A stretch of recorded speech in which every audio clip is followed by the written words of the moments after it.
Namaste. Welcome to another edition of Navima's podcast. So today we are lucky to have again Mysterious Sociologist Christopher Lies-a-lot. So he has a very provocative and interesting topic for us to discuss. So Namaste, Jai Shri Ram, Vande Mataram. Jai Shri Ram, Vande Mataram. Why are you guys spreading lies about West Bengal, man?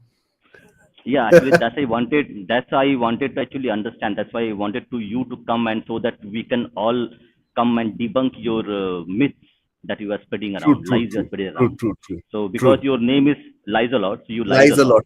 lot. Yeah. So we all want to actually debunk your lies. So that's why we are here today. To with data, we will debunk your lies, and let's see how it Chi, goes. chi, chi. So Okay, why you are okay. lying a lot?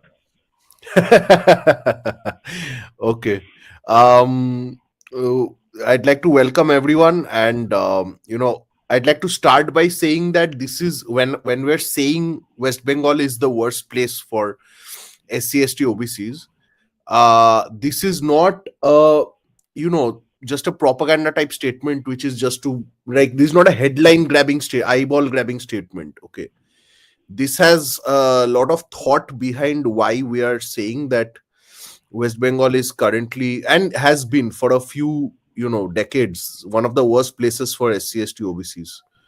So uh, let's begin, I guess. Let's start. Yeah. So first, I would like you to qualify your statement while you made that okay, West Bengal is the worst place for SC, ST, and OBC. So for the audience or for me, please give a qualifying argument for your statement. Okay. So we all know that West Bengal is the home for communism. Many communist movements happened here. We had a communist government for 34 years, and now we have a pro-minority socialist government for more than 10 years. So the left movement in West Bengal was very strong and powerful, and we are supposed to. So that is ideally supposed to eradicate caste differences and make life better for Dalits, SC/ST, OBC, everyone. So, which is why it is very surprising when I first heard about the Morijhapi massacre in this thing. Uh, when I was a master student, I heard this word Morijhapi, and one of my professors told me that you're talking about this word. Do you know what happened there? So I was like, no, honestly, I don't know what happened at Morichapi.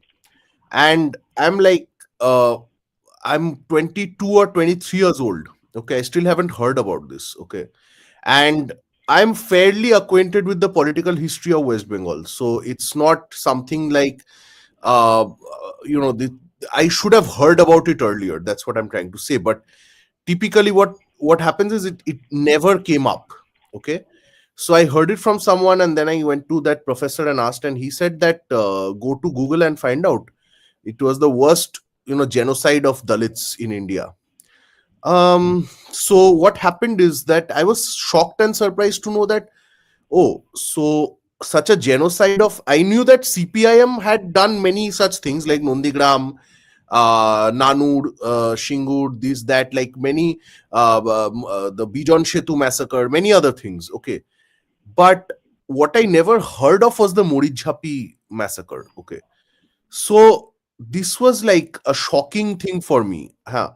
And then when I found out that this happened, what shocked me even more was that there were no popular protests against this. This happened in 1979. So for the next, I don't know if such a thing happened in, let's say, today Uttar Pradesh or Bihar or Gujarat or someplace, there would be like candlelight protests for God knows how long. There would be riots, there would be problems. People could even topple the government, I would say to that extent. But in 1979 that happened, and CPIM won comfortably so many times after that.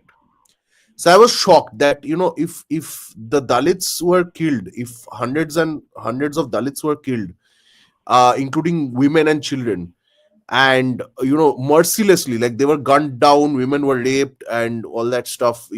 Kids, they were the area was a swampy area in the Sundarbans, so they had to, so the bodies were carried away by crocodiles and stuff. It was horrible.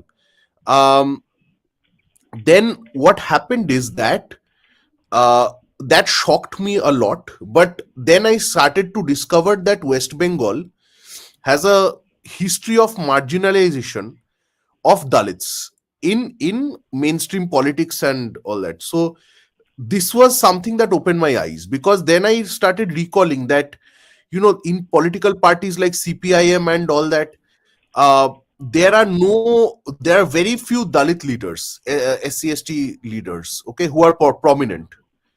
Mostly Brahmins and other upper castes dominate these political parties. So that's not, I mean, while that is not surprising per se, but it is shocking because this so-called communist party is supposed to be uplifting the poor, right? So that didn't happen clearly. So apart from the fact that there is no little to no political representation of Dalits in most top political parties in West Bengal, what is also shocking is that the the factor, the life expectancy, education rates, the the what can I say, the sanitary conditions, the all kinds of human development index factors, they are very low for Dalits. SC/ST is very low. So that, especially considering, and what I'm repeatedly saying is this is shocking also all the more because you have a communist party government for 34 years. So if you are claiming that you have an egalitarian government that does social justice, then this is even worse than you can imagine, right? And then what happens is that then we got some weird incidents, like not weird exactly, like there was this tribe called the Shovors. They are in West Midnapur, okay. They are very poor, and many of them started to die of malnutrition. So then the CM Mamata Banerjee said that this is this can happen. Why don't you take ration, 2 rupees rice from the ration and all? But clearly, that's not the issue, because more importantly, what's happening is these tribals and SCs, they are not getting the right nutrition or the right kind of government support in their lives. Okay, and these all factors slowly cumulatively have been horrible for the SCs and STs and OBCs. I will come to later why it is also bad for OBCs, but these factors have made it imperative for us to ask the question that why in a state where you have protests against Vietnam and the Iraq war and all that, why are there no protests against Morijhapi or the death of Shobor tribe people? Why is it that West Bengal people are so unempathetic towards their lower caste you know citizens? Why don't people of West Bengal care at all? Even if you look at Bangladesh issue, right?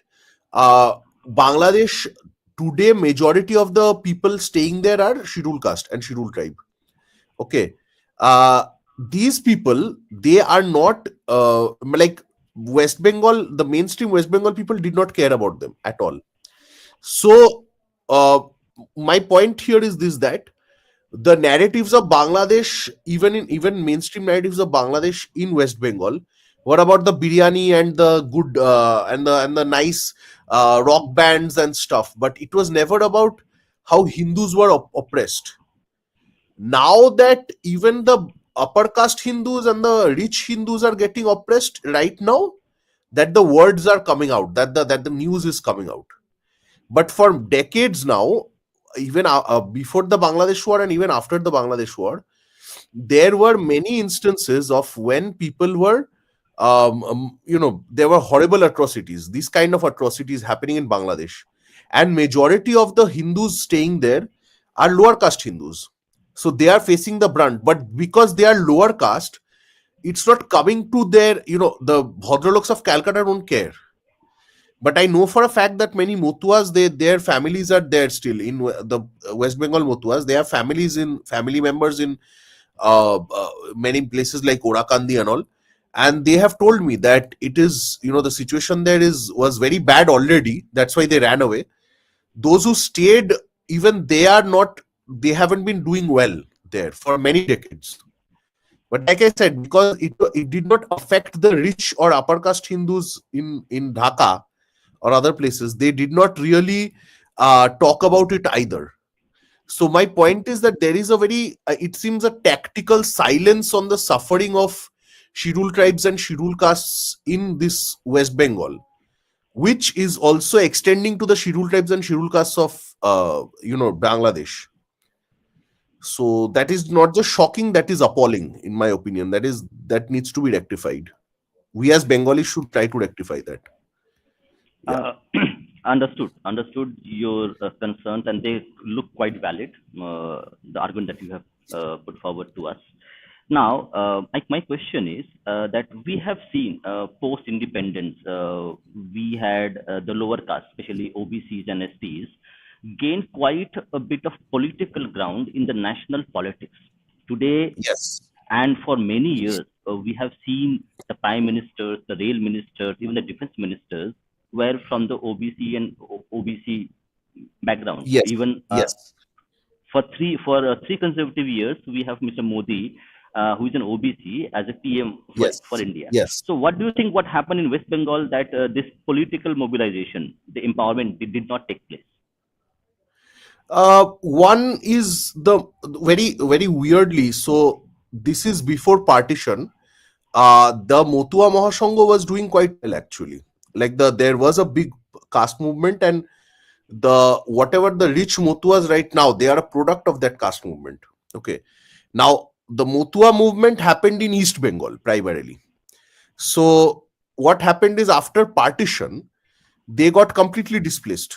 Okay, mostly displaced, and many of them, they had to sell their lands, or they just run away from Bangladesh and come to West Bengal and live like poor people, right? So what happened is, the Motua Mahasangha movement got destroyed. Okay, the Rajvanshi movement was never really that big to begin with. Huh. So slowly what happened is, the big schedule. So West Bengal is also the state where we have the second highest percentage of Dalits in India. Okay, after Punjab, the highest number of scheduled castes are in West Bengal. Huh. So you can say that this population is very large, and yet you find that there is very little representation of them in the Communist Party or the TMC. Why is this the case? So in the Communist Party, if you think about it, Communist Party was started in India, CPI, in 1920 in Tashkent by a Bengali Brahmin called Narendranath Bhattacharya, whose real name was Narendranath Bhattacharya, whose fake name, whose alias was M.N. Roy, Manobendranath Roy.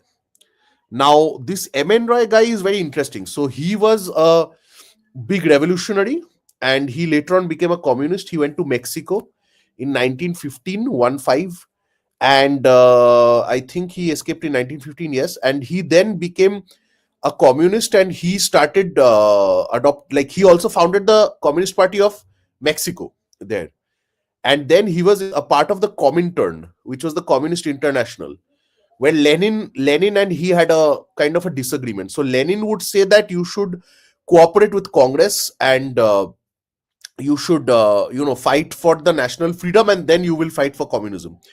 So initially this guy's position was that no, we will Congress is basically a bourgeois party, and Congress, we should not cooperate with the Congress.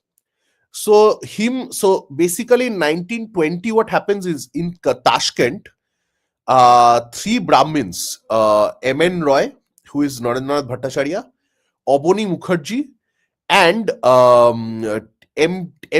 MTPP, there was a Acharya, M. Acharya, who was a Tamil Brahmin, who was a Iyengar Brahmin. Okay, so these three guys, along with their wives and a few others, they established the CPI, The foundation of the CPI was laid there.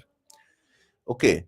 Now, what happens is that the Communist Party movement was mostly started by Brahmins and uh, taken forth by Brahmins. So even if you see that the Communist Party, when some elements of it became extremist, like CPIML with Charu Majumdar and Kanu Sanyal, even those two were Brahmins. Okay, so this party, which is a basically an ideological party, uh, is mostly headed and ruled by Brahmins. And they I don't know if it's a conscious or unconscious bias, but they have never included a, except Ramchandra Dom recently, they have never included a Dalit in their politburo. Their politburo has almost exclusively been Brahmanical, almost full of Brahmins. Now you can say that, okay, but if the Brahmins were real communists and they were talented, then why not, why should there be a problem? Now, the problem, firstly, is that the Communist Party does not believe in equality of opportunity, it believes in equality of outcome. So, the Communist Party will say that we need a basically equal representation, right? They are the ones who started Jitni Abadi Utna Haq and all that stuff, right? They also said that Pakistan, Age Pakistan hobe, tarpor something like that. They basically wanted Pakistan because they had the minority has the right to self-determination.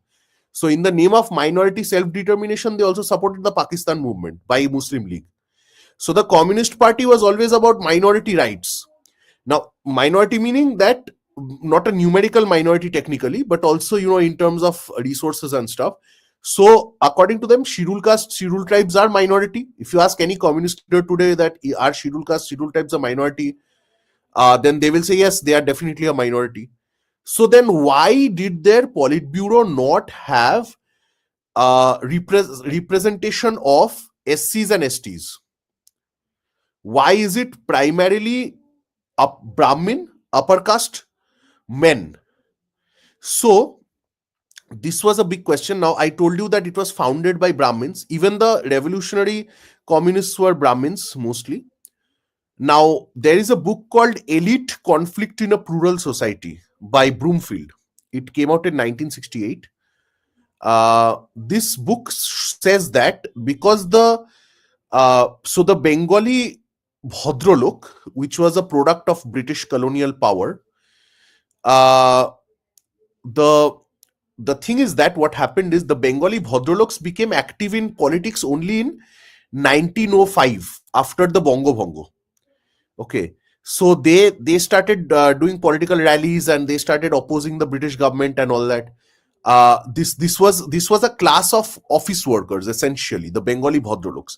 They used to work as office cadres, they used to work as government officials and stuff like that. So what happened is that this class of people, they suddenly become active in the early 20th century because of the British division of Bengal, partition of Bengal. So then what happens is the British reversed the partition, so they got some benefits there. But what happened afterwards is from the 1920s, when Gandhi enters politics properly, then Gandhi brings in the Dalits and Muslims and all these lower caste and all these people. Okay, so what happens is, whether that's a good thing or a bad thing, we'll talk about later. Whether Gandhi is right or wrong, we will talk about in a different frame of mind or a different podcast. But the fact is that the Bhadraloks do not like this kind of proliferation of these groups. Matlab, because of vote share and their numerical majority, they have to bow down to these lower classes who used to look up to them as the leaders. They do not like this. So the Bhadraloks, what they do is they kind of become more radical in their orientation. So they join the Communist Party, they join the Onushilan Shamiti and all these groups. Okay. Now what happens is, when they join these nationalist groups, in the 1930s, the British imprison many of them. And what happens is that many of these people go to jail. In the jail, they are, I think, forcefully reoriented to become Marxists by the British. So when they come out of jail, many of these Bhadraloks, they become Marxists. But you will understand that their impulse behind this revolutionary politics is not because they are actually concerned for the welfare of the lower classes. No, it is primarily because they do not like the mass politics of the lower classes. See, Gandhi could appeal to them on a religious undertone, right? Like Gandhi was a basically a god man, a fake god man, but whatever. Even he had like some kind of appeal. But imagine a highly English educated guy from Presidency University, Presidency College, and all. They do not have an appeal among the farmers of, let's say, Midnapur or something. Okay, which is why the Calcutta dominated politics, the educated, class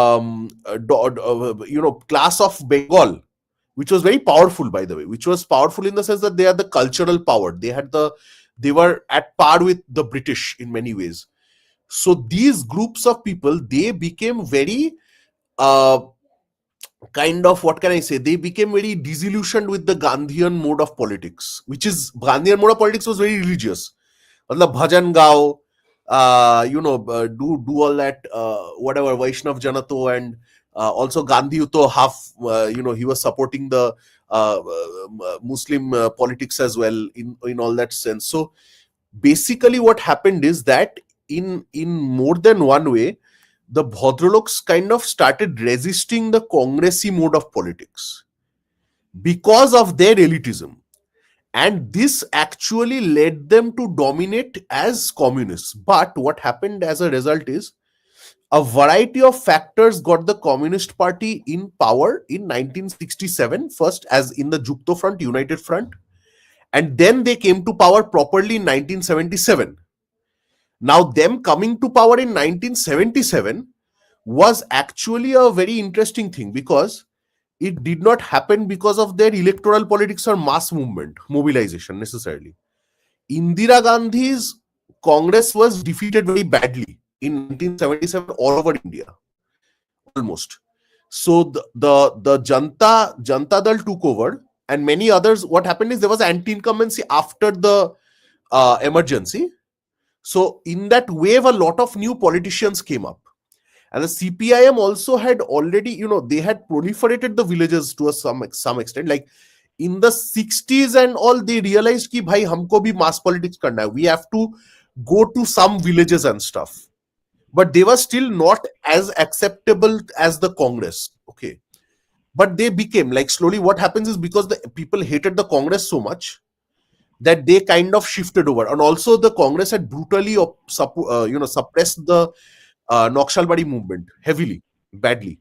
So what happened is, like, people were like, they were uncomfortable with Congress. Okay. And this is what led to the CPIM coming to power in 1977 with a full majority. But once it came to power, as you know, the CPIM did not believe in exactly democracy. Okay.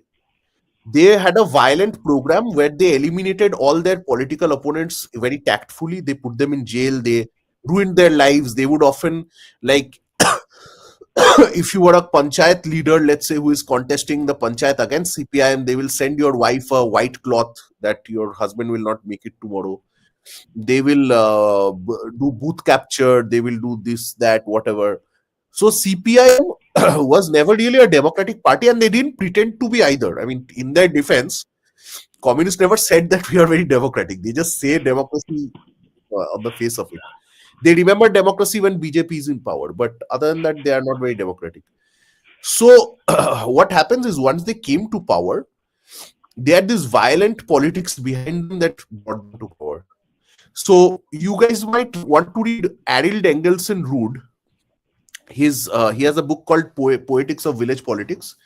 You can find his research papers also.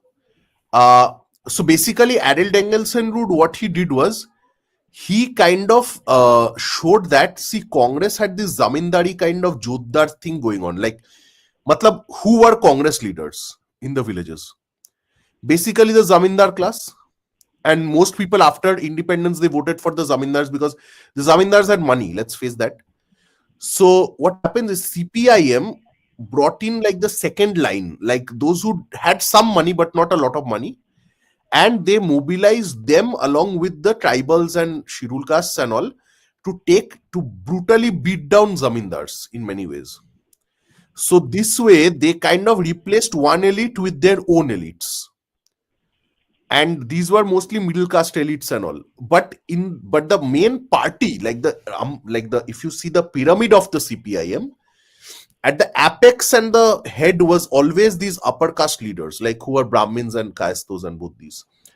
So you will never see, like I said, the CPIM never even pretended to be democratic, so that's not an issue.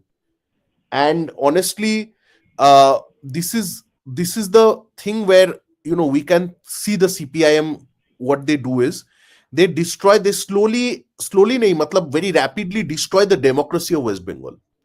मतलब जितना भी democracy था बाकी, because of leftist movements and counter Congress movement and all that stuff, all these kind of got the democracy. Like the idea was that you have to capture the power by hook or by crook.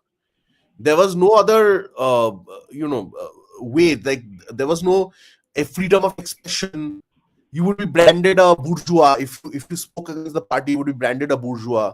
Your life would be ruined. Let's say you were a professor and you taught your students the problems of communism, then your life would be ruined by them. Okay, there would be sexual harassment case against you and all that. So these kind of things they used or on various levels, and more importantly, they made Calcutta kind of, uh, you know, exactly. I think Hot TV has a very good comment. Uh, Yeah. so I'm the just actually. Yeah, precisely. So what I was going to say is that the CPIM, they made Calcutta kind of like a a kind of what can I say, a kind of parasitic city which used to benefit of the poverty of other regions. Okay, the cheap labor. We say that Calcutta is one of the cheapest cities to live in, right? Why is that? Because Calcutta does not have any industries left. So what happened is they slowly started getting rid of the industries, which meant that the factory laborers had to do other jobs which were low paying. Okay, and which means you have a perpetual supply of labor from the very the villages and of Bihar and West Bengal and all these places who do very hard labor for very low cost, and Calcutta Bhadraloks benefit out of that. Okay, uh, so this is how the Bhadralok Brahman Buddhis of Calcutta, they dominated the discourse of politics. They dominated the dominant party, that is CPIM, and they dominated the also the villages by not giving them education and not giving them. They destroyed English education. So what happened is all these things came together and ensured that the upper castes of West Bengal sitting in the cities, they would keep benefiting, while the lower castes in the villages and even the city, the urban poor in the city, they would become poorer and poorer and heavily dependent on the party for dole outs and rations and this and that. So what they did was essentially they created a crisis, and then they gave the solution ki matlab you vote for CPIM, we will give you some two small some half bigha of land and you can cultivate it and you stay a farmer all your life, no problem. Like that kind of thing the CPIM did and by destroying the industries. They basically destroyed all hope of people actually getting out of poverty using hard work and labor, right? So that is how you see that the domination of Bhadraloks was almost complete by the 70s and 80s. Huh. And Morijjapi happens in 1979. So the shocking thing why I'm going on saying is that it is shocking that imagine if in 1979 in Uttar Pradesh Dalits were killed, gunned down, okay, hundreds of them. then you think that any government would last after that? Like any, like if BJP was there, BJP would go. If Congress was there, Congress would go. Any, like for the next maybe 50 years, though, nobody would know about that party anymore. All over India, there would be protests. But there were no protests after Modi Jhapi. So this is how they kind of, kept the Dalits poor and hungry and all that. Okay. Retrowave is asking, why do you think communists destroy industry? No, I mean, this is very common in communist economies. Uh, in communist economies, the preference is given to state industries, which is a part of, you know, what can I say? Which is a part of their program. They announce it that, this has to be done. The state ownership of the means of production. Actually, they say collective ownership of means of production, but they actually say state ownership of means of production, or state ka malik kon Communist Party. Okay. Now, so they are against private property. That is like Marxist, like absolute 101 Marxism. But what they do is they targeted specifically certain industries which belong to Bengalis in West Bengal, but they did not always target Marwari businessmen. So that's the other thing. Like, matlab, they love creating monopolies, because in monopoly what happens is they can get kickbacks from the industries. मतलब ये जो होता है कि the industrialist who is allowed to survive by the Communist Party is giving money to the Communist Party. But imagine if it was free market, then the industrialist who is not giving, nobody is giving money to them, right? If there is a competitive market, then there is no kickback to the party. The party is not powerful. But here what happens is this: you don't have to work hard. Let's say you're a party leader, you don't have to work hard. The industrialists who work hard, they are giving you kickbacks, and if they don't give you kickbacks, you can cause labor problems in their factories and destroy their industry. And either they will be forced to give you some money, like tola, they will give you create a kind of crisis, and they will give you the money to avert that crisis, or they will basically they will shut down your factory, or you will shut down your factory and run away. So this is the modus operandi of the CPIM, how it works, communists. What as a result of this, what happens is that capitalism, without free market, people mostly become dependent heavily on the state for even basic needs like education, food, health.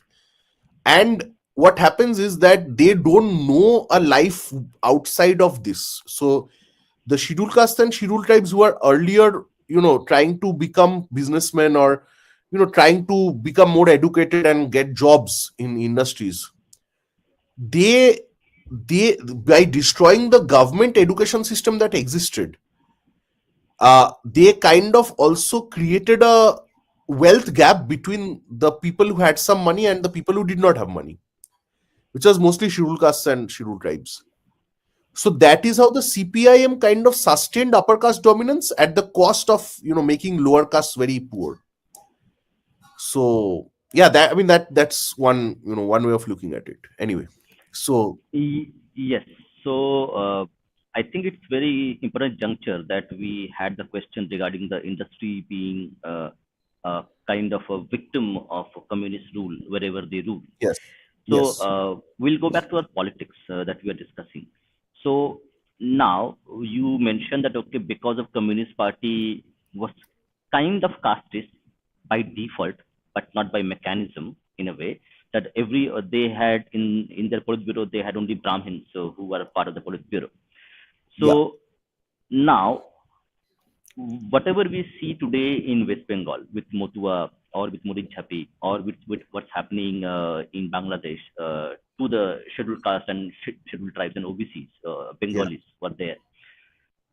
Do you now? I'll come back to the social and political capital of the scheduled caste and scheduled tribes. We see that in the northern belt and also in the western belt, the political capital is quite strong. Uh, yes, they are the primary vote bank which parties bank on to win elections. Now, do you think there is a fragmented social capital when it comes to STSCs where they are not able to help their brothers in, if you see the caste brotherhood in West Bengal, in Bangladesh specifically, and how Hmm. to deal and how to fix this? Like, can we do something about it? So that's a very important point that you raised here. The one big reason for why uh, there are no sustained caste movements here, despite all these problems, is because each scheduled caste has its own program of action. Firstly, you have to understand that as I have seen the scheduled caste movement quite close. Uh, the problem happens that the scheduled caste movement was hijacked by the CPIM, and it was made into this kind of like the CPIM gave some of them tokens. So like you will get a school teacher position, you will be a college teacher, this that, and bas matlab the intellectual elite among the scheduled castes of West Bengal, they were co-opted by the CPIM, but they were kept at a lower level. Like the higher levels belonged to the upper caste people in the CPIM, but these guys were kept like, okay, like my four black friends kind of a situation. Like, oh, hamare party mein bhi garib and dalit hai, that kind of thing. So what happens is that they were deprived of this caste leadership. Okay. Now what also happens is that the political capital that you're talking about is lacking also because there is a lack of solidarity among different castes. So in North Bengal, the Rajbongshis are there who are around 5%, and in the South Bengal, Motuas are around 5 to 6%. So together they make around 10%, which is nice as a number. And if they take more caste, chota mota jo caste hai, if they take all these castes, then maybe they could form 15 to 20%, which is a big number. Okay. And West Bengal, that means around 2 crores, almost 1 to 2 crores. So if that is, these numbers could come together, then makes sense. But the Rajbongshis have their own issues and the Motuas have their own issues. The CAA was the Motua issue. Rajbongshis were not very, fond of the CAA because Rajbongshis are actually a part of West Bengal. But Motuas came from Bangladesh primarily. So their issue was to get citizenship. So that's why the CAA happened. Now we have to understand that this is how the Bengali Bhadraloks also kept them fragmented. Matlab, uh, despite the Motuas raising their demand for CAA, the Rajbongshis and others were not mobilized. So only the Motuas kept raising this issue and they got it. But that's about it. Like now BJP has their vote, but BJP also cannot risk doing a lot of caste movement, because if they do a lot of caste movement, then their that electorate might fracture.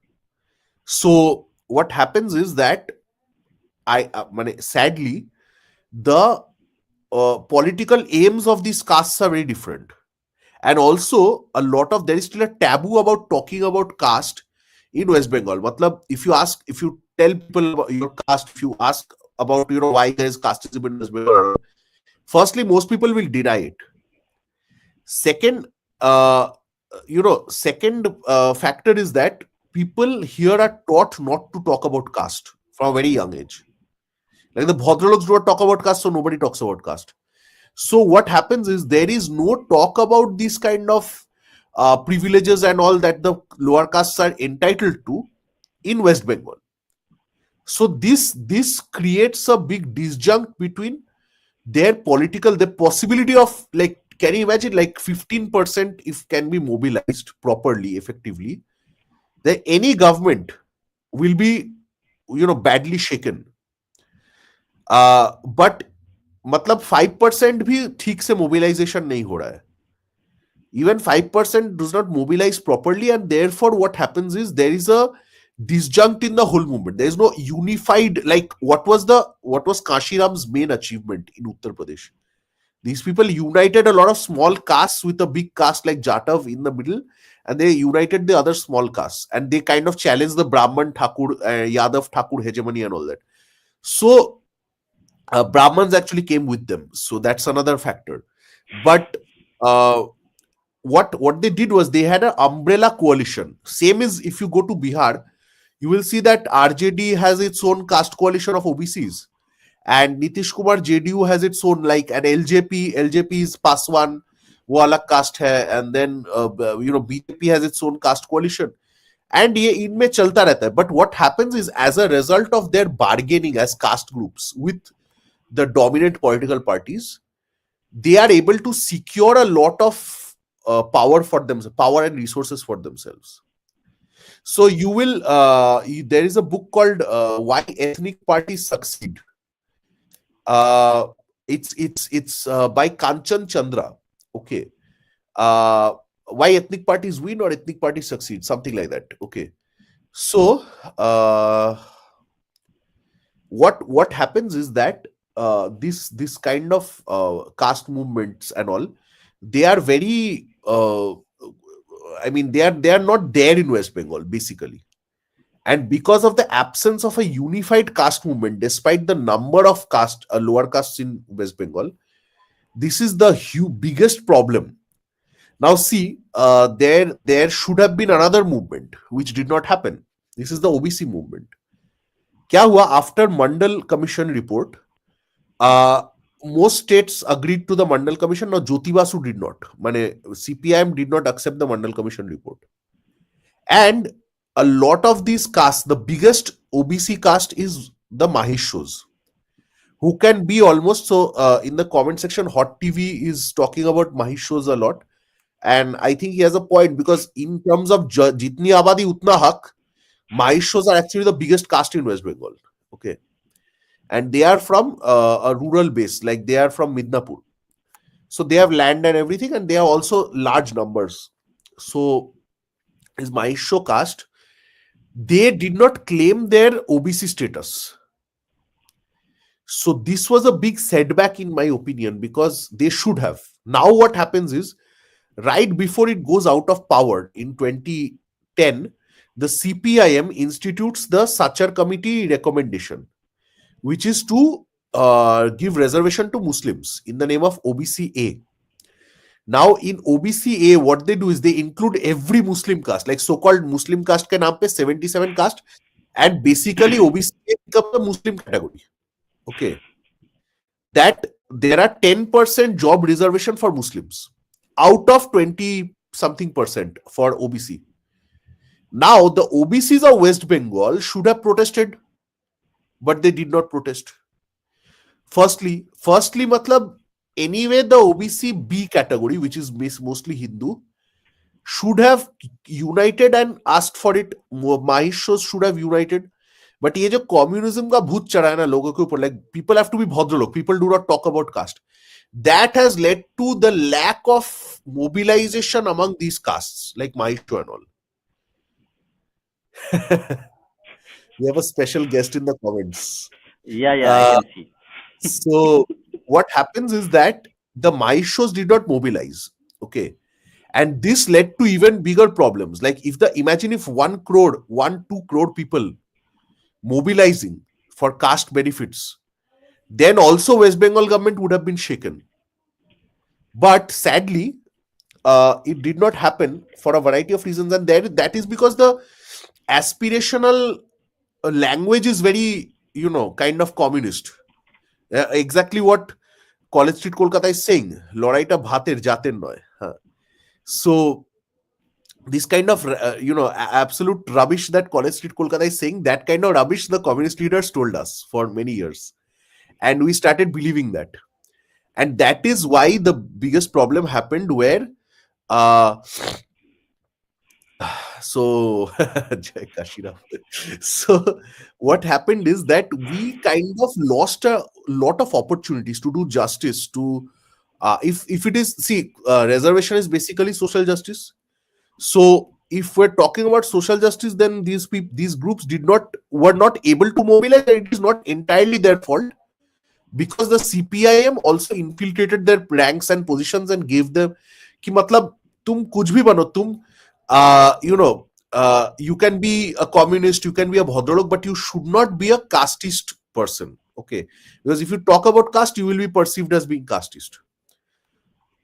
So many caste groups are there that don't even fall, like that should have. So there are some caste groups that have reservation in Orissa but not in West Bengal. Okay, so there are many such castes. Like you will, if they were properly implemented, then the OBC A thing would not have happened. But it happened. The CPIM did it, and they put in at least I think if I'm not mistaken, 5 to 6 lakh Muslims got jobs under the OBC A reservation, which is a lot when it comes to government positions, right?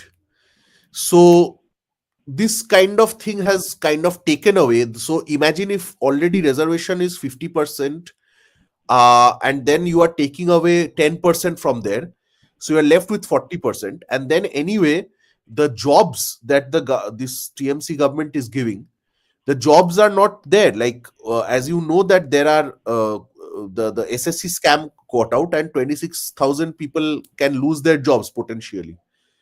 So when government jobs are there for these people, as it is, industry is not there. You kicked out most of the industries. So now these people have to depend on government. So when they get government, jobs, wahan pe bhi you have done corruption. So now what happens is they can lose the jobs. So all avenues of betterment of your life, if you think you can study, work hard, make your life better, that thing is completely gone from the purview of this thing of West Bengal. You are not getting any kind of private or public benefits which were owed to you anyway by the constitution. You are not getting any of those. So that is why I can say that West Bengal is the worst place for SC ST OBC, all of them. There is a propaganda being waged against our professors, so we already protest against this. Kadininda. Yes, yes, yes. uh, Okay. Yeah. ये So ये comments बहुत खराब है. I will complain to the Politburo of CPIM.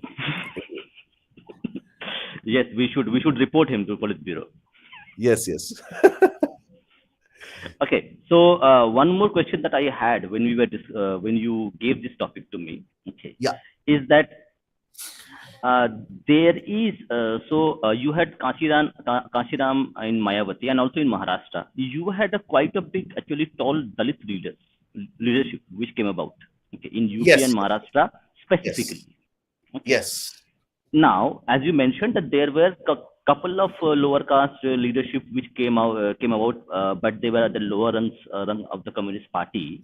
Okay, Yes. so my question is there a division between the privileged OBCs, STs, and the underprivileged ST and OBCs within the same caste strata, which Of course. actually creates this problem? No, certainly this is a very good point, that this is the creamy layer argument. And it is Hmm. there. Like, let's say Mahishos will officially qualify as OBC, Hmm. but obviously they are more powerful than the other OBC castes that are there. Many, so OBC में तो ये है ही, मतलब OBCs are anyway more privileged than SCs and STs. That argument was always there. Now what happened is that what happens is that when it comes to, let's say, SCs, right? So majority of SC, the communities that get reservation because of their, it's not because of any favoritism, but because they are more in number, that they have more resources and they have more access to resources. So you have a more represent. Just one second. No, sure, no, sure. So we'll see that the comment section is pretty good, and we see a lot of explosions happening in comment section. So there are, okay. So people who are asking questions, do add the hash ask before that, so that I Yeah. can separate them. Yeah, go ahead, please. Apologies. Yes. So what I was saying is that if you think about what's happening with the SCs, right, and STs, So there, this is a perpetual question. Like for example, even among the Jatavs, right? Like the Jatavs dominate the UP caste movements among Dalits, which is Mayawati's caste. But they are like much better off than Pasis and others. Jesse Yadavs dominate the OBC, but they are better off than Gurjars or other like Kushwahas and all these.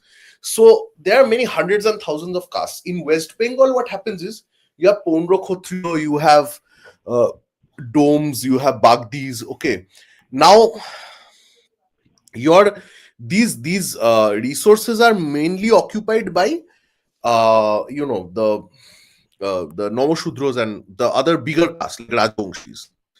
The same will be for STs, like where Santals will get more benefits because of their number and resource they have more, so they will get more resources. That part is there. I mean, that is a sad reality of life that uh, these certain castes will do better than others. But ये तो उनका ही logic है मतलब communist party always says that जितना आबादी उतना हक basically communist party and congress. So basically if you're saying that higher population means higher number of resources, so then the more numerically dominant castes will get more resources. But even worse is that the what should irk the OBCs, SC, STs, that the money and resources that is owed to them because of a perception. The same communists used to say that Hinduism is a casteist religion, so you deserve benefits from the government, more benefits. The same thing happens that when they should say that, bhai, well, then why are you giving the resources to Muslims based on such a committee recommendation? Now, such a committee recommendation happened in 2006 for Muslims. CPIM was in power since 1977 properly. Why did they not improve the socio-economic condition of Muslims normally? Like the problem happened that you upper caste, urban leaders of CPIM, you guys created the system where Muslims were also not getting any resources, or Dalits were already or always deprived in your party and the state anyway. Now what happened is because you messed up and there was a Sachar committee report which exposed your thing, the problems, hypocrisy, and they were like, Modi ji, like hypocrisy ki wohi koi seema hoti hai. So what happened is that this made the CPIM anxious and they created OBC A category, which took up 10% of the valid reservation for Hindu. But Muslim mein to caste nahi tha, according to you all, right? It is different than Muslims have their own system of caste.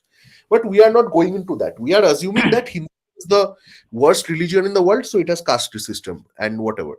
So, if all this is the factor, then why this? Why do just the one question?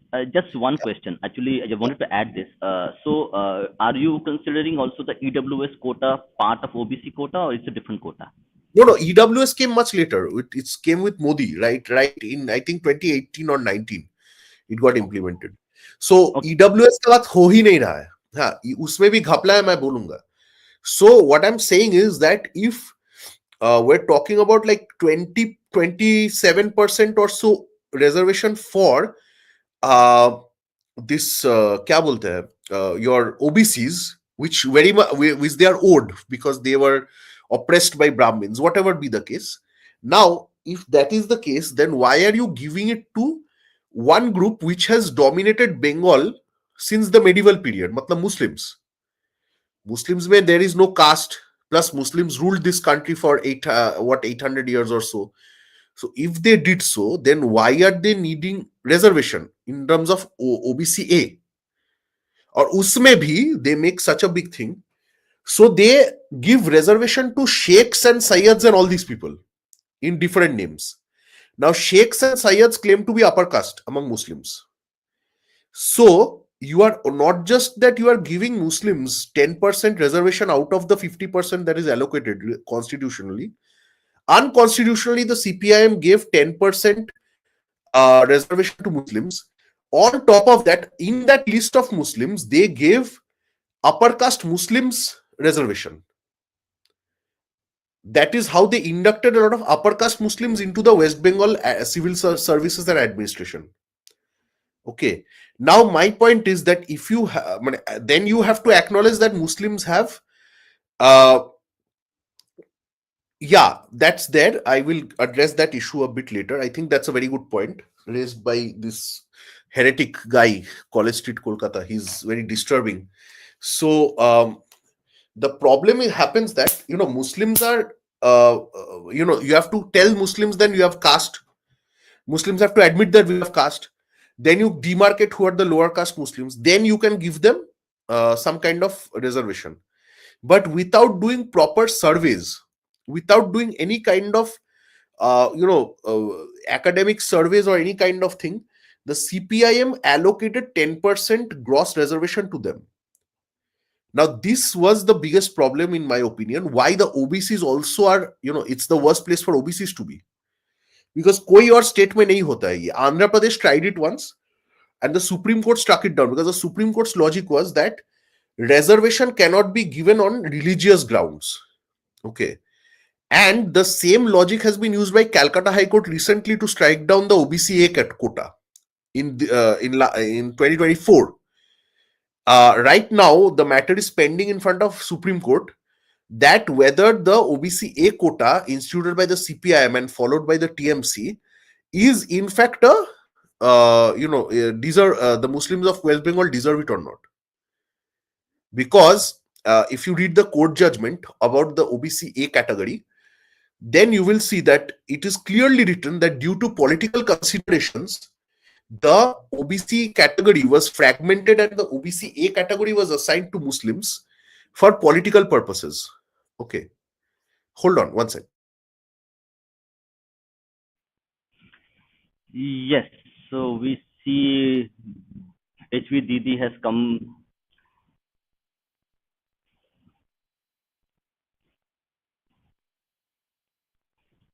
Okay, okay. This is interesting.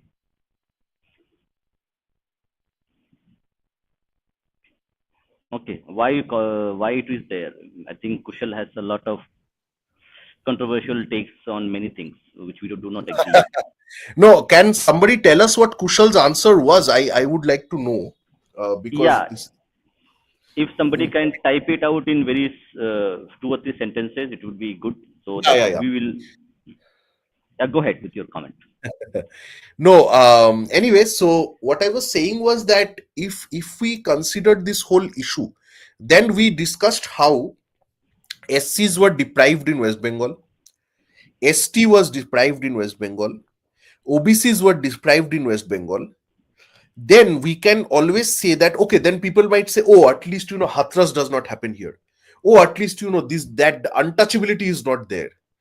Okay, so what happened was that this क्या बोलते हैं, this thing that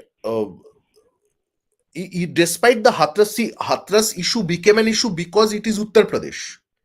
Sandeshkhali did not become an issue because it was in West Bengal. Now the women who were claiming to be raped in Sandeshkhali, they were mostly SCs and STs. Okay. Now you can understand that there was a whole movement for Tilottama Roya in Calcutta a few months back, the rape of the lady doctor who was raped and murdered. You can see that the Calcutta people got out for her justice, which is good, which is a fair thing to ask for. That the doctor lady was whatever, she was, done, horrible things were done to her and people were asking for justice. Now, what happened is that the same people did not ask for any justice when the Sandeshkhali women were alleging the rape. And the rapist was Sheikh Shah Jahan. But this is, like I said, that even at the same time that the doctor thing happened, the movement in Calcutta happened, in Kultoli, which is a scheduled caste area in South Bengal, the Dokhin Chobish Pargona, there a Dalit girl was raped and murdered. Okay, but nobody in Calcutta took out one michil for her. Okay, so what happened is that this issue, that the Calcutta Bhadraloks have always been very myopic. They have been very casteist in their movements also. Like when they talk about Hathras, they will not conveniently talk about Sandesh Khali, because also the perpetrator, the alleged perpetrator is Shahjahan, Sheikh Shahjahan.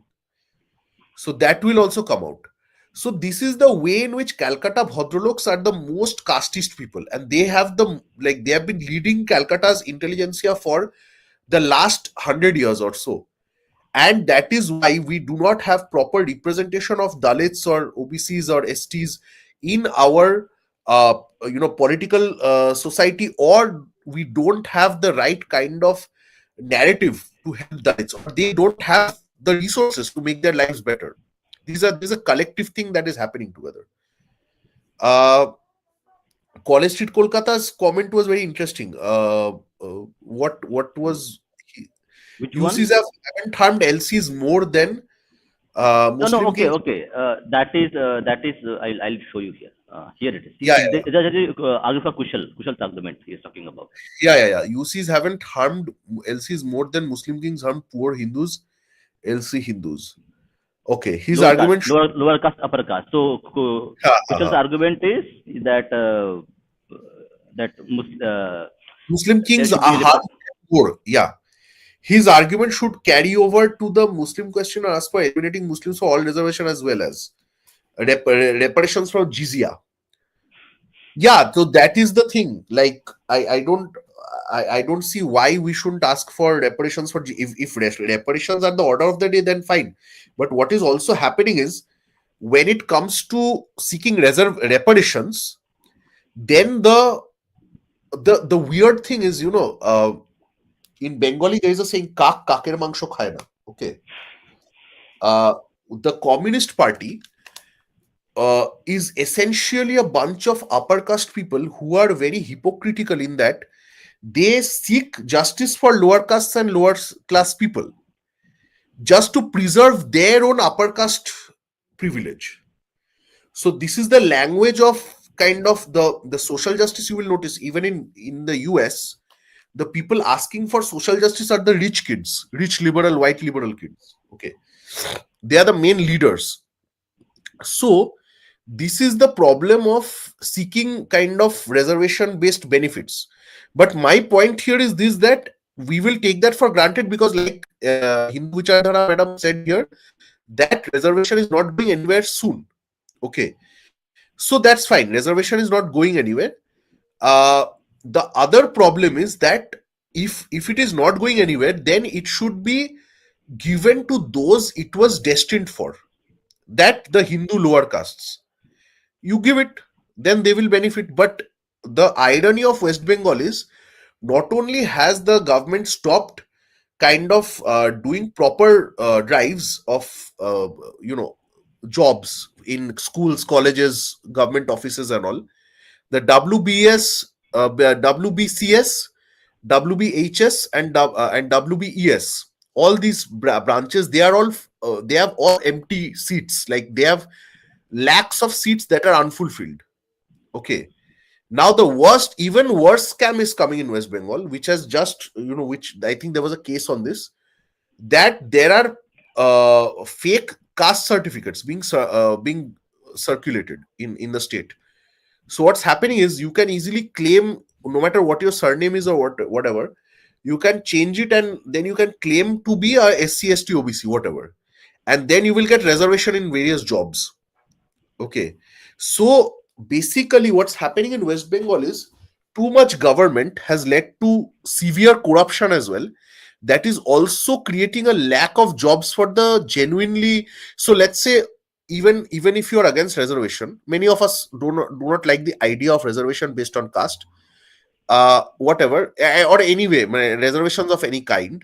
Even then, we have to admit that even if there was something good about reservation, it was trying to uplift certain poor or Dalit families, right? Like people who are genuinely poor and oppressed. Oppressed bhi nahi, matlab poor generally, because of various societal and other reasons. So if that is the case, then even there West Bengal has completely failed because of the case of false caste certificates, the lack of government employment, and the way in which the party has inducted, the ruling parties have inducted their own cadres into the services. So, for example, I will give you the example of SACT, state aided college teachers.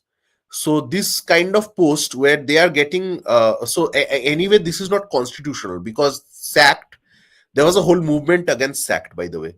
So what the government did was they have to pay, let's say, an assistant professor 70,000 or 75,000 rupees, which is the lowest in India, by the way. If you go to Bihar also, you will get 1 lakh rupees as an assistant professor. In West Bengal, the assistant professor salary starts from 70,000, 67,000 or something. So so already it's low. What happened is they started appointing guest lecturers in colleges as permanent people. So guest lecturer matlab you're a party guy, you go to a party office and you ask for a job and they will give you a guest lecturer job. Okay, वहां तक भी ठीक था, although that is a corruption, that वहां तक भी ठीक था. But then what happened is this government, Mamata government, they kind of made them into SACT, which is a permanent post.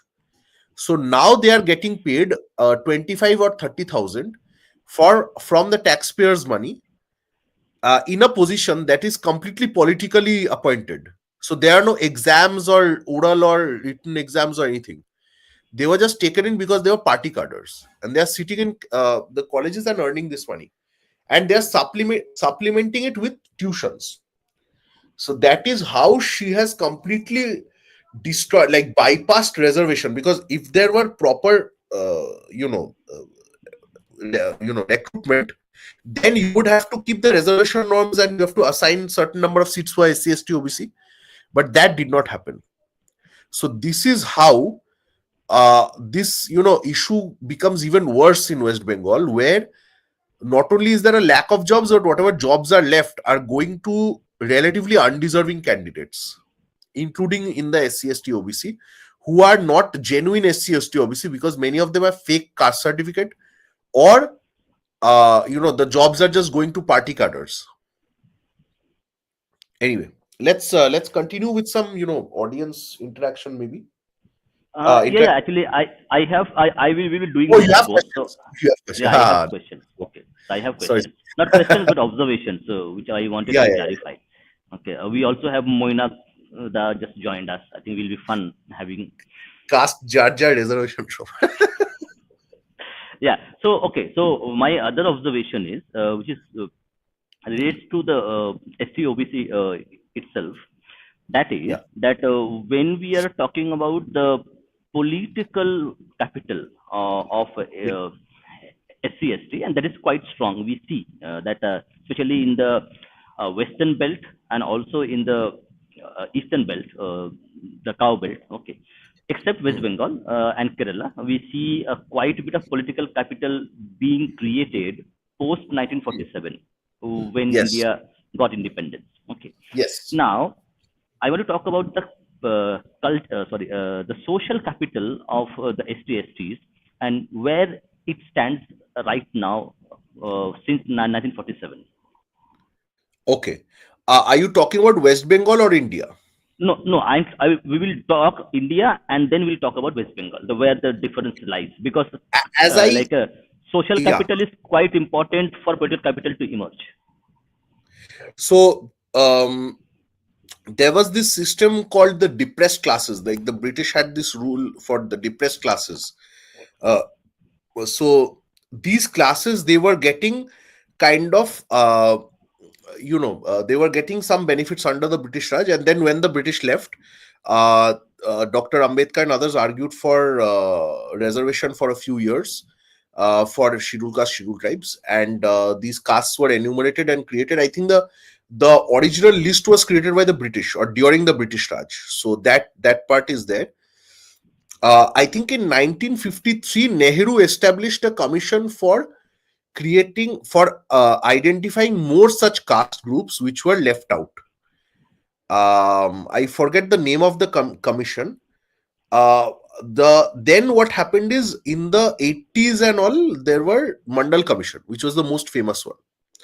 Now what you have is the rise of the OBCs, who are basically Actually, another guy had explained it to me quite well. In the 70s, when the Congress was being fragmented and broken under Indira Gandhi, a lot of newer parties were coming up. Like, so you see people like Lalu Yadav and Nitish Kumar and all these people coming up, Kashiram and all. So 70s and 80s, these guys were coming up uh, in North India. And what they were doing is they were creating this rainbow coalition, as I said earlier, the Kelkar. Yeah. This one. First Backward Classes Commission. Now, this what happened is that these groups, the Kelkar Commission and then the Mandal Commission, was all a result of that. VP Singh implemented this during his short tenure. Okay.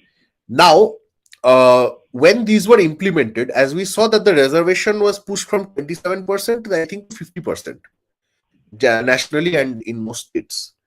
And then various caste movements started happening. Everyone started claiming that, different castes started claiming that we are also backward caste, we are this, that, whatever. So that part is there. But the basic essential aspect was that most of these caste groups who were originally, let's say, classified as Shudras or whatever, they started to claim more benefits for themselves from the government. And the government gave also. Now, whether that is a bad thing or good thing, or whether that is useful or not, that is a different, there is a different argument entirely. Because, for example, Mr. Bhattacharya is saying that why Meghnad Shah did not require reservation to be successful. So reservation nahi tha, fir bhi many people were successful, right? Despite their lower caste upbringing and all. So that part is quite evident. There are numerous examples of that.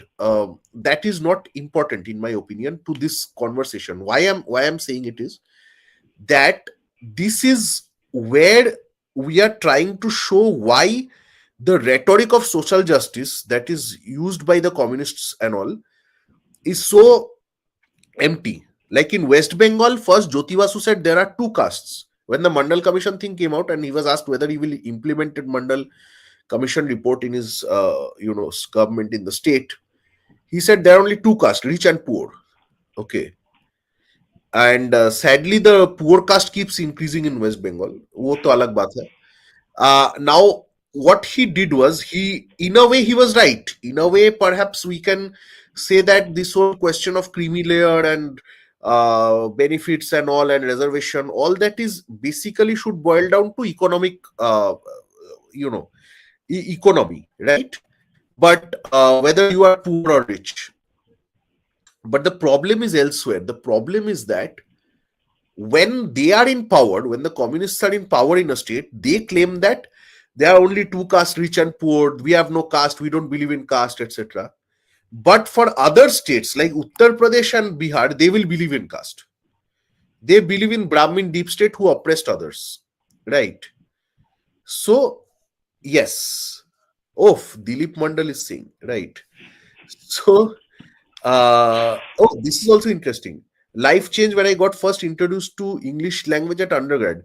Every time I asked Bengali Brahmin professor, how can I start learning English? They would be like, write in Bengali. What's the problem? Same guys send their sons to Boston, New York, London for studies. Exactly.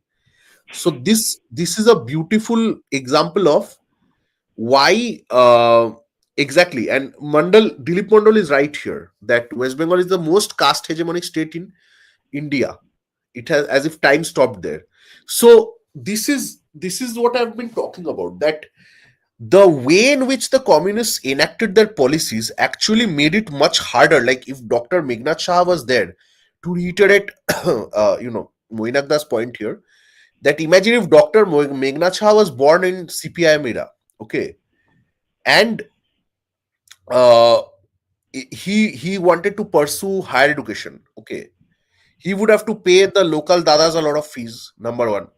Number two is key government colleges and schools were, horribly understaffed, and they did not have the right kind of equipment and infrastructure for pursuing higher studies.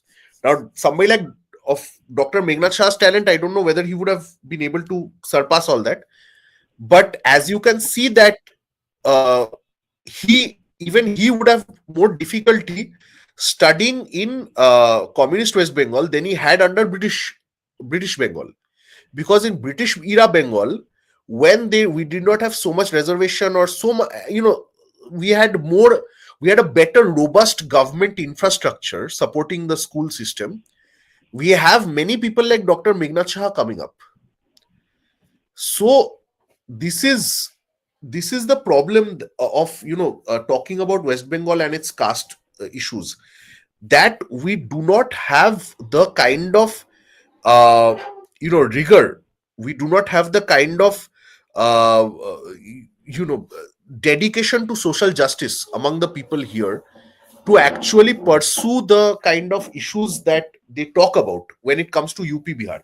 Matlab, they will talk about class in Bengal and caste in UP, to villain, demonize Uttar Pradesh and North Indians.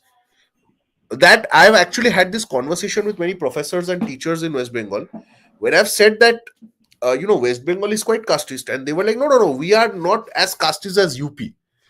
We are much less. So I'm like, how can you say that? Like, what is your data set? What do you have? Like, what do you know that West Bengal has one of the uh one of the lowest, West Bengal may, the scheduled castes and scheduled tribes have some of the worst human development indices and all that, right?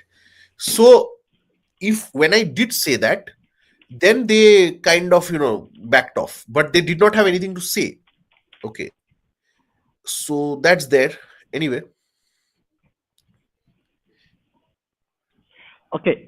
Yeah. So my last question to you, one of the last question, is the question would be on the specific aspect of atrocity literature. So we know that the Dalits and Brahmin is a kind of a Yeah. bipolar competition happens when it comes to literature written to show Brahmins as the oppressor and lower caste as being oppressed. So why do Yeah. you think that literature did not work in West Bengal?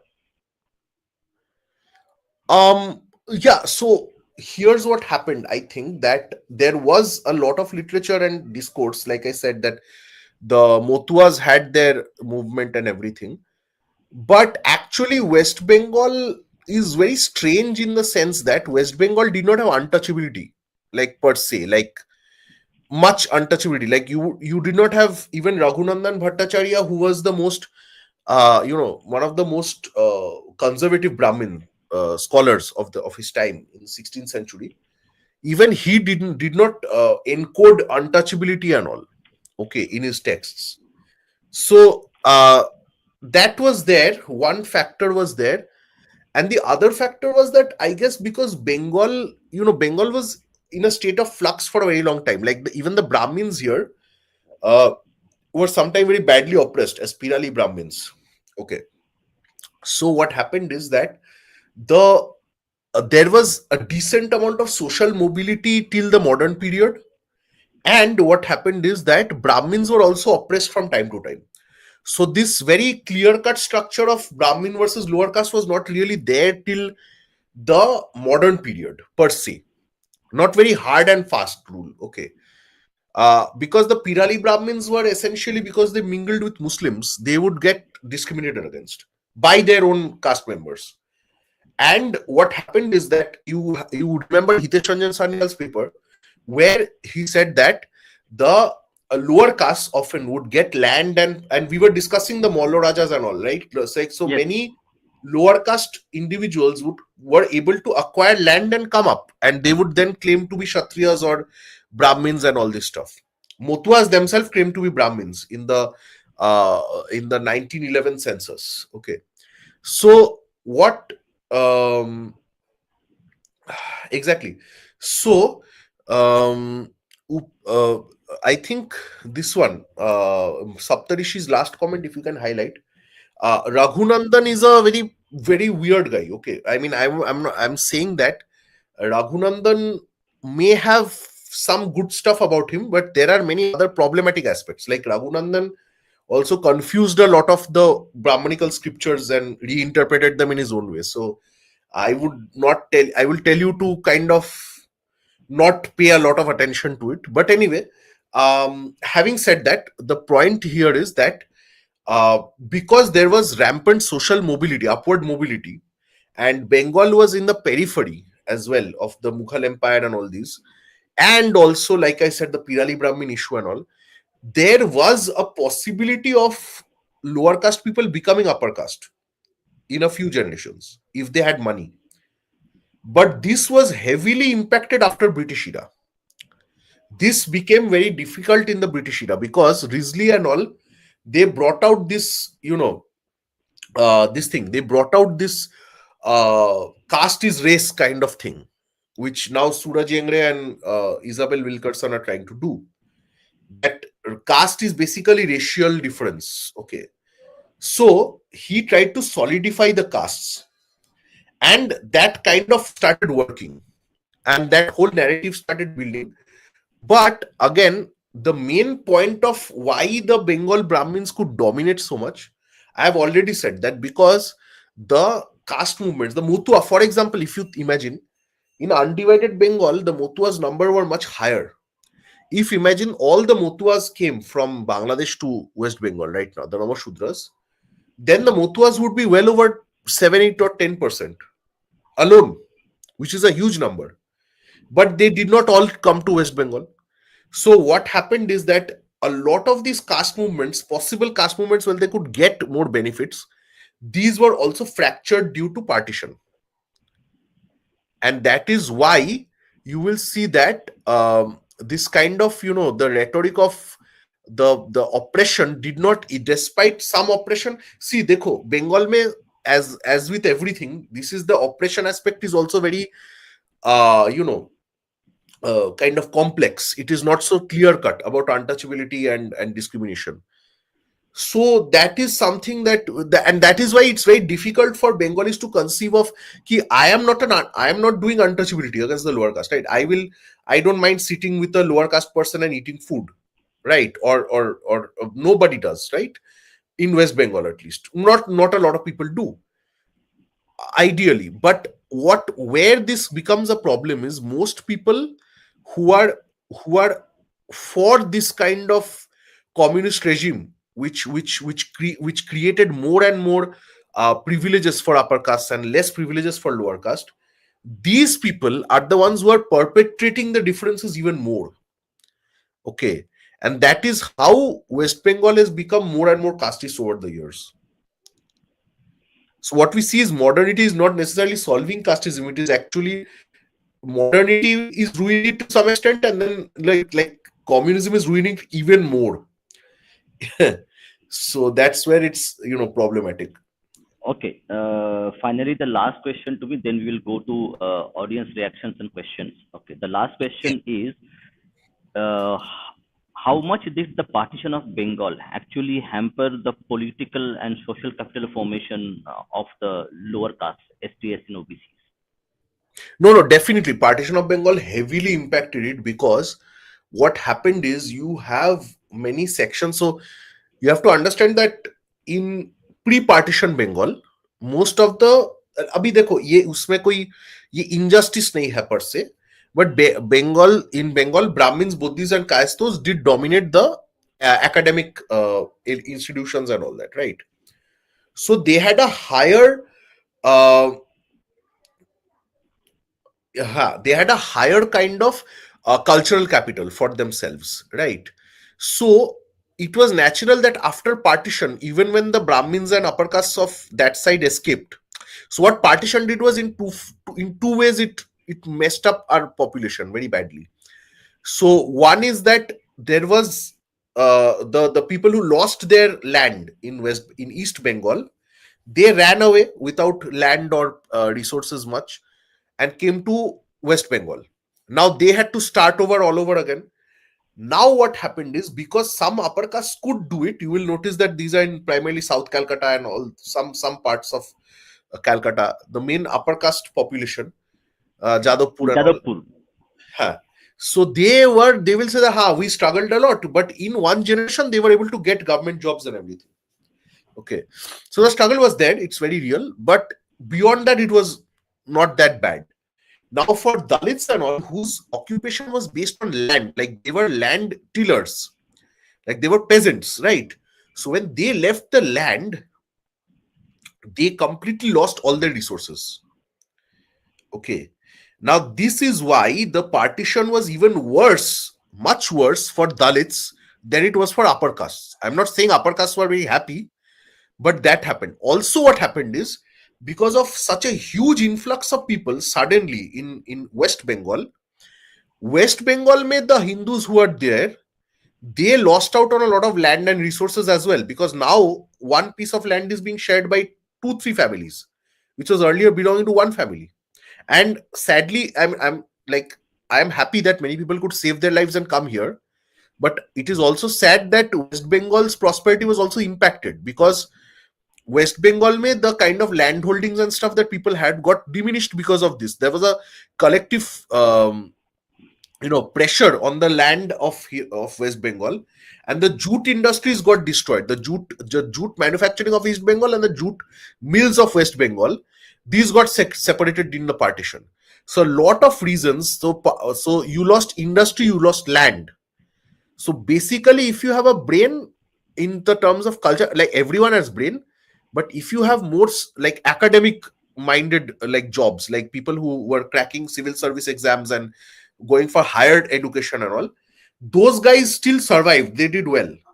But those guys who were like landowners, who were peasants, who were farmers, these kind of people, they got completely screwed over by the partition. And this was the major bulk of the lower castes, right? So that is why the partition heavily impacted all castes, but even more so the lower castes.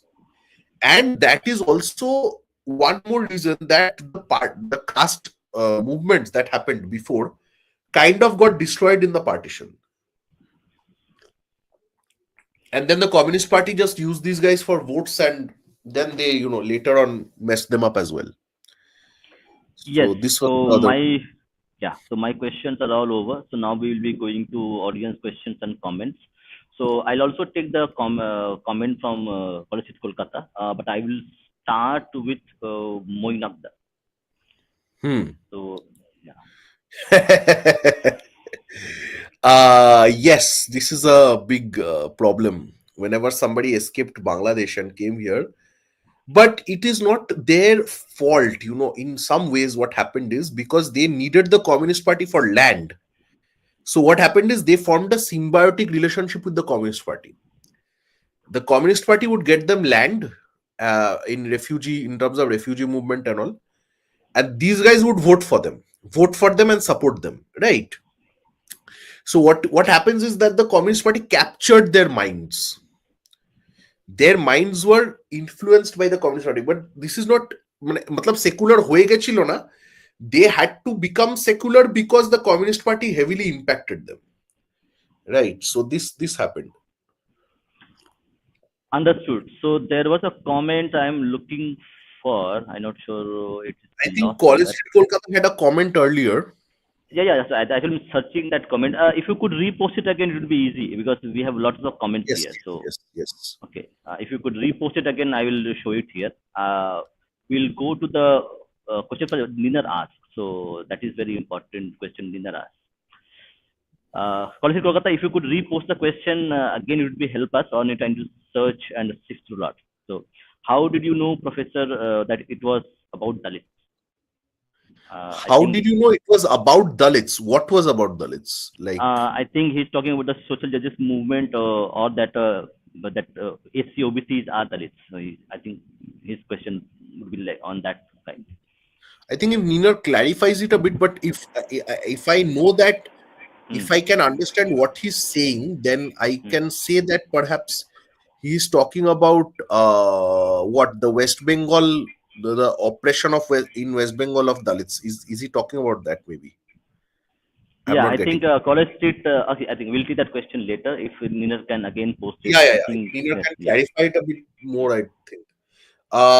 Middle class poors like me get effed every day. No cultural capital, no money, faced partition, no reservation. Still, I opposed.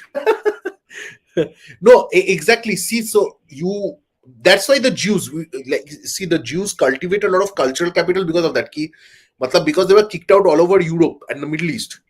So they had, through education, what they did was they did, achieve a lot in the new countries. Like when they went to America, they became the ruling elite there, right? In many ways. So, and even in America, they faced a lot of discrimination, by the way. Yes, So yes, obviously. this is this is why some groups like the Tamil Brahmins and all, despite being oppressed, also they kind of relocated and did well. But the Dalits, see, the sad thing is the Dalits did not focus on education because of a variety of reasons. Because they were doing well in agriculture, some of them did, but majority did not. So they got very badly affected in the partition because of that. Yes, so we have one more very good question by Retrowave. Asked, I want to know how commies subverted generations of Bengalis with their education curriculum and how to fix that. Very important question, Yes. Jamis. The educational curriculum was, uh, you know, actually commies destroyed less the education curriculum and more about actually what they actually destroyed was the school infrastructure. You have to understand that. Like what they did was they did not give you teach you English. Matlab, they taught a lot of conservative stuff as well. They did not teach the crap that TMC teaches. Okay, TMC will teach ekdam mane Islamic stuff. Okay, uh, so they did not do that. But what happened is that this one, the commies, what they did was they destroyed the schools. That affected the people even more. Okay, so I would say that, like, they destroyed English. That was a huge aspect. Anyway, but Yes, so hmm, hmm. So you mean to say you are saying that okay, they did destroy partially the curriculum, but not wholly. yes, yes, and more. What they did worse was they destroyed the schools. Okay, they destroyed the schools with their, rubbish, union politics and all that. Yes, so now we have one more good question. Let me, I'm okay. There was one more good question, which okay. So this is very important, which is regarding the reservations. Yes, commie academics pretend like they've always agreed Muslims also had caste, just that it wasn't codified in the Quran. Um, the problem with that statement is there is a book by Jamal Malik. Okay, I will tell you the name of the book. Islam in South Asia. Okay, it is published by uh, Brill. Okay, so in this book, he talks about concepts like Nasab and Quraysh, which could function as kind of lineage systems for Muslims, which were similar to caste. So it is not that it is not embedded in the Quran. It is certainly, I don't know, I will not comment about the Quran, but I know that there are. So I'm using Jamal Malik's reference to say that there were concepts of inequality based on descent in Muslim communities already in among Arabs and other Muslims, Turks and Arabs. So this part was there. It's not that it is not there. Similar stuff was there in the Muslim texts. Now I am not an expert on Islamic texts, so I don't know. This is Jamal Malik's book, so you guys can read it. It is there. There is a section dedicated on caste. It is um, chapter number. I'll just tell you. Um, I'll just give me a sec. Yeah. Um, there was there was a book. There was a book by this thing.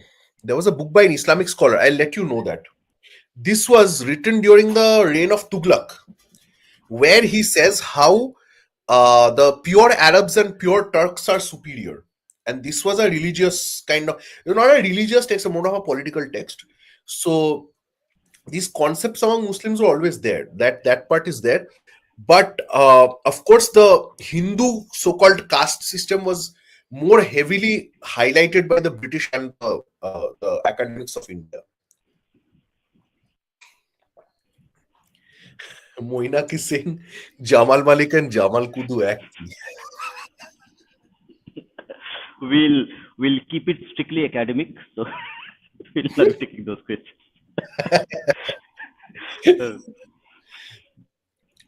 Uh, yeah, go ahead. I have one more good question coming up for you. No, so I think I'll get the text name later. Hmm, Okay, hmm, hmm, I'll send you the name. hmm, You can put it in the community tab and all that. hmm, hmm. Yeah. Baba Sahib So, opposed adding socialism in the constitution.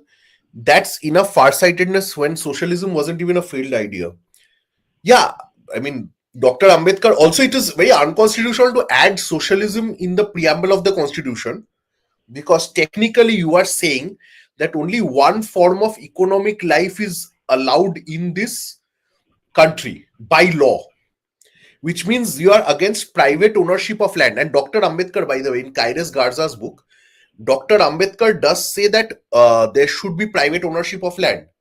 He says that Dalits should be given private ownership of land. Without private ownership of land, Dalits cannot progress in this country. understood. That is very much against your communist rhetoric that Dr. Ambedkar was there. I think he posted that status, that Mm, question, okay, let me just College see. Street, Kolkata, Just hold on. above the Hindu Vichardhara comment. Yes, I have it now. Yeah, If go caste ahead. is neither status nor representation in achievement data, and its only allegation is data of bad behavior, then West Bengal is not casteist. Yes, yes, yes, yes, yes. He and I were having a conversation with another guy, and he is saying that if caste is based only on bad behavior, okay, then West Bengal is not very casteist. But when it comes to achievement, representation, and even, well, let's say bad behavior, matlab, you can't be worse behaved than Morid Jhapi, right? I mean, they literally gunned them down and nobody, protested. But the so-called untouchability, and I won't eat with that person, I won't marry a lower caste person, that kind of stuff, that did not exist much in West Bengal per se. Uh, Understood. So we have one more good comment. I think you mentioned about the Tughlaq. So you mentioned that yes, Tughlaq said, yes. "Don't teach." I will send you the name of the book. I'll send you a Hmm, screenshot of that thing. It was a book where this guy, there was this Islamic scholar, I don't remember who that guy was. He wrote that, um, the Hindus to anyway were discriminated against by them, but even the lower castes, the of Muslims, they were heavily discriminated by them, against by them. Okay, so this one, your the name of the book I'm telling you, just give me a second, I almost found hmm, it. hmm, hmm. uh, ha Barani, Al Barani. Okay, Fatwa e Jahandari, this book's name, Fatwa e Jahandari. Okay, this book was written by Barani. um and this book is very, very racist and casteist. In any way, the Muslim caste system is also very racist in its origin. Like, it's all about Turks and Arabs, like how superior they are to everybody else. So in a way, it's almost close to racism, more than even jati or status. Yes. So I have one more. Okay, there are a lot of questions. I'll take few of the questions which are relevant. Others will not take. I have already posted that thing from there, Yes, so yes, it will yes. be available. Wonderful. I think what you are posting here, I think we can collect the these things, the references that you posted in the Hmm, hmm. chat group, and give it as a kind of community tab for others. Yeah. Uh, I will be doing that. Actually, not getting a lot of time, but I think no, no, no, I will certainly, be certainly. posting it. No, then it's pretty good. Yeah, actually, Um, I will be doing that. I will try to do that as much as possible. I I will think, put see, it on the Twitter. our podcast is so good. Vidyashagar himself has come to listen to us. Yes, So, yes, that's uh, right. yeah. So anyway, I think we had a good. I think we have a pretty good conversation today. It's a bit Yes, short, yes. Yeah, it's but it's fine. yeah, the main point is that basically, to sum up, that we in West Bengal, the SC/ST OBCs have the worst kind of lifestyle or access to resources and opportunities in government or private employment and all that. So in that sense, and apart from that, Moricchapi and all these, huge massacres and this and that, the lack of school education for them, because the government schools were destroyed by the CPIM. All these factors have contributed to making West Bengal the worst possible place in India for SC/ST OBC. That much I we can say with a certain degree of surety, with academic references and everything. So yeah. Yes, thank you.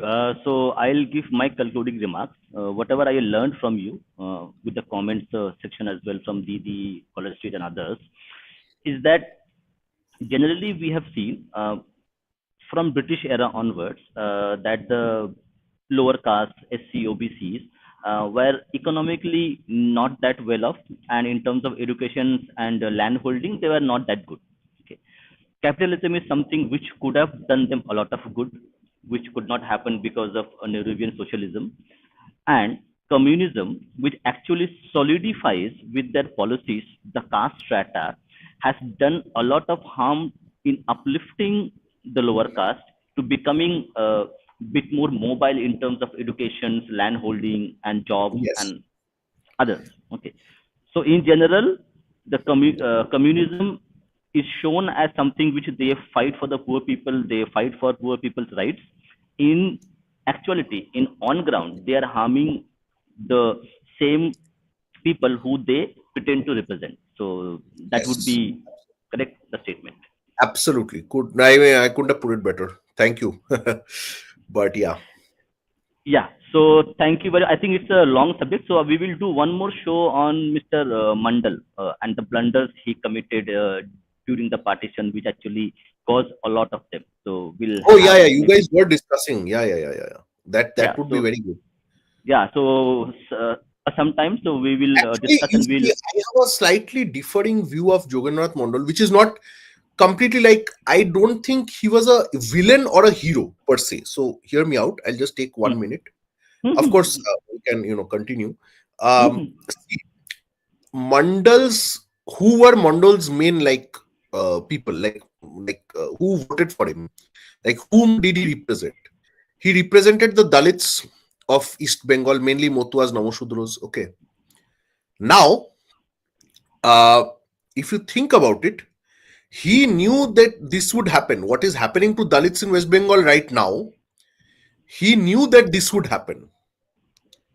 That if they leave their land and migrate to West Bengal, then they will be poor, landless laborers, and they will lose out on any opportunity for advancement. Okay.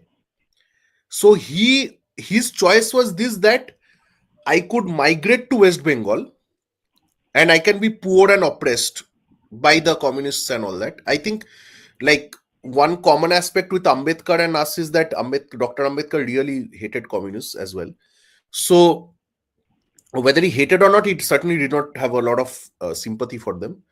You guys can read Buddha versus Marx if you want to know his true, ideas. So, and also he was for private property, like I mentioned before. So, uh, Jogendrath Mondal was in a fix. Like, on the one hand, if he goes to West Bengal, he has a whole lot of landless refugees who do not have any resources. Okay. Now, if he stayed back in East Bengal, then the Muslim League was going to do what it did in 1946. Okay. So I think it was a gamble essentially. Like, you could stay back, and maybe he thought that he could do a deal with them, ki matlab, leave us alone. you are now the majority here, leave us alone. Okay, that kind of thing. I think he thought of something, but clearly, I mean, in 1950, his thing was very broken. Okay. um so that's the problem. Like Jagannath Mondal, sometimes what happens is you have to fight a war, but you don't have an army, that kind of thing, like basically. Or you have a very weak army, that kind of thing. So I won't say he's a complete villain. He was certainly very, um he made a mistake in more than one way, that is agreed upon, by aligning with the Muslim League. But it is also true that, um yeah, so it is also true that Jogendrath Mondal did not have many choices. Like, he had just one of two choices.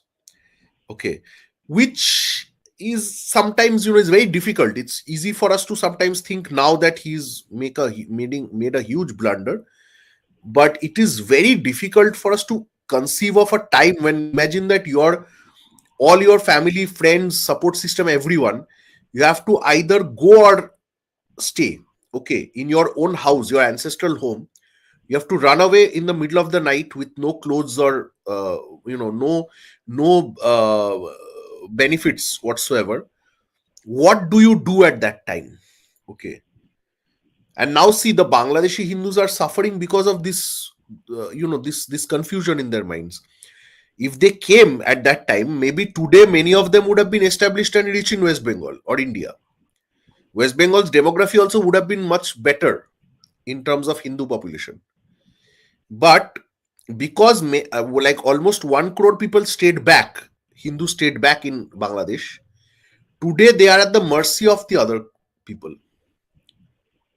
So that's it's a gamble. It's a gamble. It's not entirely his fault, but anyway.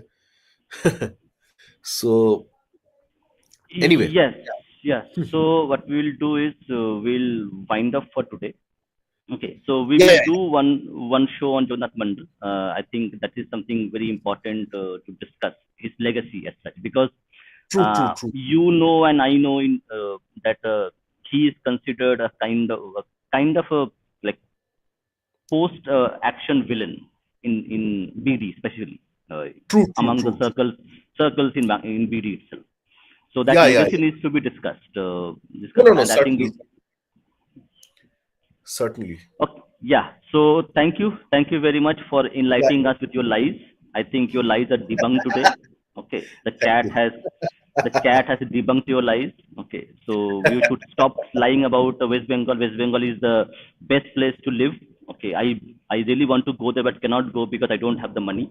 Okay, because all No, people in West because you Bengal won't are get money. million. Because you have the money, but you won't get any more money if you go there. Okay, well, I That is thought all people are millionaires because in West in Bengal, West so I Bengal's life, can't go there. in West Bengal, life is priceless, so you don't need money. So Okay. anyway. Yeah, I got your So, point. I got your point.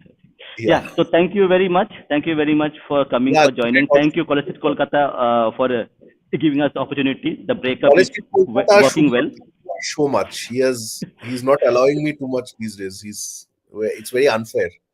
Anyway. Yeah, the breakup is going well. I am the girlfriend here. Uh, Good night, all. yeah. Jai Sri Ram, Vande Mataram. So we'll see you again with another episode. Yeah. Thank you very much. You okay? You stay